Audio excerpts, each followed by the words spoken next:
Bueno, esta idea surgió hace más de 8 años ya. Nos gustaría decir que fue un momento más épico cuando surgió, en plan, una noche de borrachera asesinamos a un pavo, tal, pero no. Fue en un brainstorming normal en el que íbamos soltando premisas y de repente surgió esta y nos enamoramos los dos a la vez, empezamos a soltar posibles ideas, porque como verás el contexto da para eso, para poder explorarlo desde un montón de sitios. Y bueno, y ya te digo, hemos cargado con esta idea durante 8 años porque queríamos que se hiciera como a nosotros nos gustaría, ¿no? Y bueno, por suerte con Prime Video lo hemos conseguido. Y bueno, y la manera más inteligente de hacerlo, al fin y al cabo, fue mostrar todo este universo que se presentaba gracias a esta premisa desde una familia normal, ¿no? Ver ese apocalipsis desde la ruptura, el apocalipsis de esa propia familia. Sí, el peligro de la premisa es que cuando la cuentas, como que a la gente le hace los ojos chiribitas, porque uno siempre pues, se proyecta a sí mismo y piensa, pues, ¿qué haría yo, ¿no?, en esta situación? Entonces, potencialmente, era como muy rica y esa potencialidad a veces pues, nos limitaba, porque tienes que tomar una decisión, ¿no? Cuando escribes, dices, venga, pues, esta historia a través de quién la cuento. Y como dice David, escogimos vehicularla a través de esta familia y luego utilizar el resto de personajes secundarios para volcar todas esas ideas que se nos venían a la cabeza cuando pensábamos en qué haría la gente cuando se acaba el mundo y qué consecuencias tiene luego sus acciones cuando el mundo no se acaba. ¿Cuáles han sido vuestros referentes? Por ejemplo, a la hora de crear un mundo post-apocalíptico, ¿os habéis inspirado de alguna distopía o diríais que habéis bebido más de situaciones reales y temas actuales? Bueno, este subgénero, ¿no?, del post-apocalipsis es algo que hemos visto miles de veces, ¿no? Es verdad que la mayoría de las veces la hemos visto desde el punto de vista de eso, bueno, de una familia rica de Connecticut o del mismísimo presidente de los Estados Unidos. Y para nosotros lo bonito fue traer todo ese contexto gigante del que somos fan a tierra, ¿no?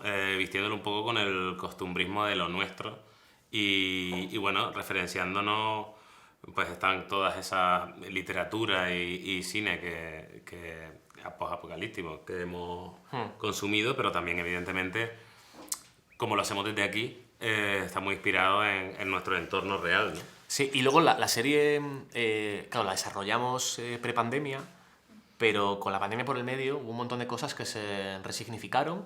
Con algunas de repente nos dimos cuenta de que habíamos sido un poquito Nostradamus y nos adelantamos a ciertas cosas, pero hubo un montón de elementos que de repente crecieron mucho y sí que utilizamos cosas que vivimos en aquella época, por ejemplo, negacionistas, preparacionistas, Papel higiénico. efectivamente, algún ejercicio de egoísmo, ¿no?, por parte de la ciudadanía, a veces ahí metiendo el codo para llevarse a casa un rollo de más. Y sí que hubo detalles que sí que creo que crecieron a raíz de eso. Pero luego nosotros trabajamos mucho, como decía antes David, el tema de los referentes, porque la serie, en cierto modo, está jugando a subvertirlos, ¿no?, a darles la vuelta. Tú tienes una premisa que has visto un montón de veces, que es el mundo se va a acabar, y jugamos a girar eso. Y entonces eso lo hacemos con un montón de referencias que, de hecho, yo que se pueden rastrear capítulo a capítulo. O sea, tú capítulo 4 bebe de Chicho Ibáñez y quién puede matar a un niño, pero a esa pregunta que la película de Chicho tiene una respuesta, nosotros jugamos a darle otra. Tienes referencias pues como... Tienen los Vengadores efectivamente, Vengadores chuscos, Cloverfield... Vengadores de Huelva, ¿no? Sí, efectivamente. Entonces sí, jugamos mucho al referente constante, pero sí que intentamos siempre que ese referente de repente tenga un pequeño giro para abordarlo desde otro punto de vista. Al inicio de cada capítulo hay como un breve montaje con fragmentos de telediario, redes sociales. ¿Por qué pensasteis incluir este tipo de secuencias? Bueno, esas son las cabeceras, que además tenemos una apuesta personal con eso, ¿no? Sí, un poco kamikaze, la verdad. Claro, porque desde que existen las plataformas ahora existe el botón de saltar cabecera, saltar intro, y nos preguntaron, ¿queréis que no pongamos el botón? Dijimos, no. Y dijimos, no, pongan el botón. Vamos con todo. Vamos a jugárnosla. Y esas intros nos gustaban mucho porque, por un lado, nos ayudaban a posicionar un poco, o sea, darle contexto al universo que estamos mostrando y que el espectador entendiese todo lo que había pasado un poco hasta llegar a este momento.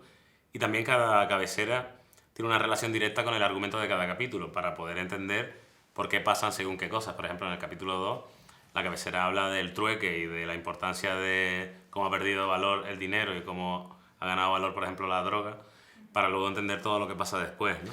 Sí, había una necesidad que de hecho surgió desde Prime Video, que tiene que ver un poco con la potencialidad que decíamos antes de esta premisa, que de repente tienes un universo que es enorme, que es muy rico, pero tú has escogido conocer ese universo pues desde una familia de Huelva.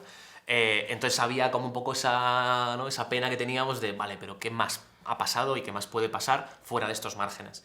Y entonces la manera que encontramos para poder contar eso y ver más ese universo desde lo macro y no tanto desde lo micro fue utilizar las cabeceras y salirnos un poquito del relato que tenemos de la familia para mostrar todo esto, pues desde eso. Ahí sí que sale el presidente del gobierno, ves un telediario, ves una serie de cosas. NASA. Sí, y bueno, las cabeceras son musicales, compuso Luis Almau, que es el músico que hizo toda la banda sonora de la serie, también hizo estos remixes Músico, no, el compositor. compositor, bueno, que hizo la banda sonora, también hizo las canciones de la cabecera, que tienen como este rollo songify, se llama, ¿no? Que nos gustaba mucho, y hay temazos, la verdad. Sí. Y salgo yo, lo cual está muy bien Es también. verdad, en las cabeceras sale Enrique. Claro. La serie también aborda... Interpretando un personaje que existe, de verdad. Que existe, pero tampoco vamos a meter No vamos a nadie. decir quién, Claro, quién lo cada hace. uno que piense quién es. Pues precisamente por eso la serie aborda un poco el peligro de cierto fanatismo, de ciertos discursos, mensajes que radicalizan a personas normales en situaciones críticas o difíciles. Pero también lo estamos viendo, a lo mejor ahora, que no estamos, al menos en España, pasando por una situación prácticamente muy difícil. ¿Por qué creéis que triunfan tanto en estos tiempos? Los discursos extremos, dices. Porque está dentro de cada uno.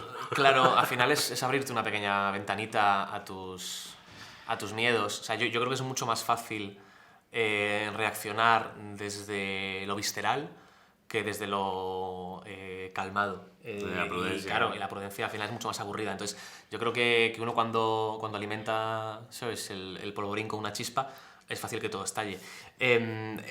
O sea, en la serie, por ejemplo, nos hemos dado cuenta, de hecho, después de hacerla, de que había un montón de trasfondos que no éramos conscientes cuando estábamos haciéndola. Seguramente pues, hay una antenita ahí en nuestras cabezas que va captando señales y luego cuando lo plasmas dices, ah, vaya, pues que hay de cierto modo un reflejo de cómo está la sociedad, ¿no?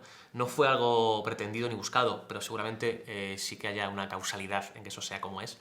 Y yo creo que sí, que efectivamente, o sea, que ahora mismo esta reacción de la gente viene motivada, pues eso, a que hay mucha gente que está harta y ese hartazgo, pues al final, si uno tiene un discurso que le apela directamente y ese discurso es atractivo porque es visceral y pues lo abraza. ¿Que eso sea lo correcto? Pues seguramente no. Esta serie, bueno, se toma con humor el apocalipsis, pero de hecho hace unos meses los científicos adelantaban el reloj del apocalipsis, ¿no?, el Doomsday Clock, Sí. a solo 90 segundos de la medianoche. Estamos ahí ya, madre mía. Efectivamente, entonces, ¿creéis que de algún modo nos estamos ganando la extinción? ¿Estamos comprando papeletas para ello? Hombre, llevamos muchísimo tiempo comprando papeletas. Total. Es imposible que no toque. Sí, y yo creo que esto sí que está en la esencia de la serie, que el apocalipsis va a ser muy pequeñito. Y esto fue una cosa que sí que nos sorprendió de repente la pandemia. Nos dimos cuenta de que las cosas podían surgir así de repente y que llegaban a ti con una forma muy inocente. O sea, el mundo no se va a terminar porque lleguen unos alienígenas o un planeta impacte contra la Tierra. El mundo se puede terminar por razones mucho más triviales, mucho más humanas. Y la serie al final trata de eso. Entonces yo estoy convencido de que el apocalipsis va a tener esa forma. Hay una novela maravillosa de Philip K. Dick, que es Ubik, donde al fin del mundo empieza a terminarse porque un tipo de repente coge su cajetilla y la cajetilla de tabaco se le deshace. Y entonces el mundo como que se va, ¿no?, se va deshaciendo muy poco a poco en cosas muy nimias, muy pequeñas. Y yo creo que eso es un poco la esencia de esta serie. Sí, el rollo de que va a haber un apocalipsis, pero no, pero sí. O sea, quiero decir, al final Claro. lo hay una destrucción y que no ha sido el planeta precisamente el que lo ha destruido. Bueno, pues en este humor un poco negro, es difícil como nadar en estas dos aguas de cuál es la clave para hacer comedia del drama, de dónde está el punto entre incomodar y sacar una carcajada. Bueno, nosotros es que nuestro sentido del humor se basa mucho en eso, en realidad. Es en lo que más conectamos, Enrique y yo, quizás, a la hora de escribir. La comedia que más disfrutamos es esa comedia incómoda, que muchas veces nace del drama, ¿no? El chiste en un tanatorio, ¿no?, que es el que más funciona. Todo eso lo tenemos muy en cuenta. Y yo no creo que esté reñido, creo que al revés. Creo que la comedia que no solo la que más te hace reír, sino con la que más conectas, es la que tiene un pozo emocional o la que te remite a un drama, porque te remueve mucho más, ¿no? de hecho para mí es mucho más fácil construir, ¿no? Desde ahí una carcajada, y es lo que hacemos, es lo que nos gusta. Sí que intentamos siempre medir un poco la apuesta, o sea, si tú vas a extremarte, tienes que asegurarte de que lo que estás contando es muy gracioso. Porque si no, parece únicamente que te estás yendo de frenada. Entonces hay que medir muy bien la brutalidad de la broma con lo graciosa que es esa broma. Y ahí, por suerte, los dos intentamos siempre como medirnos y llegar a un consenso. Y funciona, creo, ¿no? Vamos. ¿Con qué mensaje o sensación querríais que se quedase el público después de ver la serie?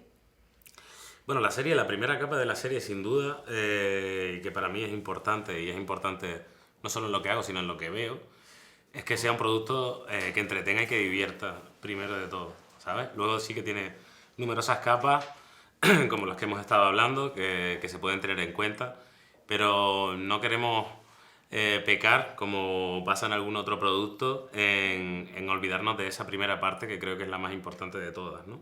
Que el espectador que lo vea lo pase bien y lo pueda disfrutar. Pero bueno, la sensación que queremos dejar es, aparte de esa que te digo... No dejes a tu mujer y a tu hija. No, quizás es que el público se pueda hacer esa pregunta, ¿no? Hostia, y en este momento, ¿qué camino escogería yo? Porque además todos los caminos que mostramos en la serie, muchos de ellos son totalmente diferentes, cada uno tendría un camino. Y al final no hablamos de bueno, el mundo se acaba, voy a cumplir mi sueño ¿no? de sacarme un FP. No, estamos hablando de un momento en el que de repente eres consciente de que no va a haber consecuencias personales, familiares ni policiales, ¿no? Entonces ese mundo que a priori puedes pensar, hostia, todo el mundo... No, ese mundo sería un caos. Está guay que el espectador se proyecte con sinceridad. Que diga, ¿qué haría yo de verdad? Porque que no se lo cuente nadie, ¿no? Claro, cuando preguntas por ahí, no, yo me quedaría con mi familia y les daría un abrazo. No, perdona, sé que no. Esto me lo estás contando porque es lo bonito. No, yo ahí en ese sentido creo que la gente sí es verdad que es mucho más decente que los personajes que hemos escrito, que muchos de ellos son bastante miserables. Yo confío en que la gente efectivamente, yo al menos, yo creo que yo me quedaría en mi casa, ¿no? Echando el ratito con mis seres queridos. Pero cada noche pensaría... Sí, claro. Fentanilo. Sí, eso está... Bueno, puedes quedarte en casa con tus amigos y con tu familia hasta arriba de fentanilo. Tampoco está reñido, la verdad. Pero bueno. Entonces, no toméis fentanilo. Ese es el mensaje que queremos transmitir. Exacto. Eso ¿vale? es al final sí. Las drogas son malas. La serie se estrena en Amazon Prime Video. Vosotros habéis vivido en vuestras carreras todo el boom del streaming y de las plataformas. De hecho, pienso en la webserie Malviviendo. ¿Cómo habéis vivido este cambio en la industria audiovisual y qué supone hacer una serie como esta para una plataforma tan grande? Bueno, de Malviviendo hacen ya casi 16 años y cuando nosotros empezamos, y Malviviendo fue la puerta que nos permitió entrar aquí, bueno, nosotros soñamos siempre con esto, con llegar a este lugar en el que estamos ahora. Entonces, bueno, por situaciones, ha sido, en mi caso, ha sido un camino súper paulatino.